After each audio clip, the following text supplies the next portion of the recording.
Round two of the Bills draft, and Zay Jones, wide receiver from East Carolina, joins this team, hitting a second need in 2 days. Cornerback Tre'Davious White the day before. Now they come back with a wide receiver. And also some news today. I broke this in the Buffalo News on BuffaloNews.com that the Bills are unlikely to pick up the fifth-year option on Sammy Watkins by the May 2nd deadline. He is dealing, of course, with the recovery from foot surgery. Now, they picked the wide receiver, Jerry. These aren't necessarily connected moves. In fact, Sean McDermott, the head coach, said one does not have to do with the other, the decision. But it just gives the Bills some breathing room on Watkins to decide, hey, while he's hurt, let's not commit to the 2018 season, which would be guaranteed against injury at a cost of a little more than $13 million. But now they have Jones in the fold, and this guy was a highly productive receiver in college. Yeah, it was at East Carolina.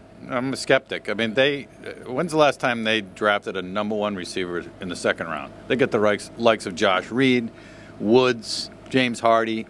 He's going to battle for the #2 job. They still do not have a #2 receiver on the roster. Maybe he works out, but I think there's a reason he's in the second round. I think the receiving core is still weak, and they better hope that Watkins doesn't get hurt for the 11th time. And yeah, he's had a history of injury. I don't know about the 11th time, but he certainly missed. He's had 10 injuries. That's the number. Yes. The real count? Well, it's 11 games in the last 2 years that he's missed with combined injuries. Jay, on top of what Jerry said, though, highly productive, even though it was at a smaller school, incredibly productive numbers by Zay Jones. Yeah, and to what you guys were talking about earlier, I don't think that this draft pick has anything to do really with Sammy Watkins. I kind of agree with Sean McDermott. I mean, they needed a #2 on this roster.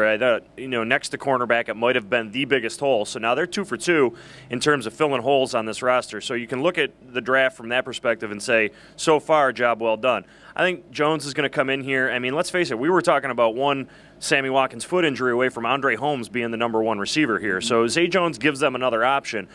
Yes, it was against a lower level of competition in the American Athletic, but I do think those numbers speak for themselves. Maybe bigger than that, though. I think he's a guy that raised his profile in the sort of the postseason, in the bowl games, the Senior Bowl, the NFL Combine. He ran pretty well, 4.45 40. So yeah, who knows? But they're not drafting him to be Sammy Watkins' replacement. They're hoping that he can be a running mate with Sammy Watkins. I mean, let's not make any mistake here. This is still Sammy Watkins' receiving core, and they desperately need him to be healthy.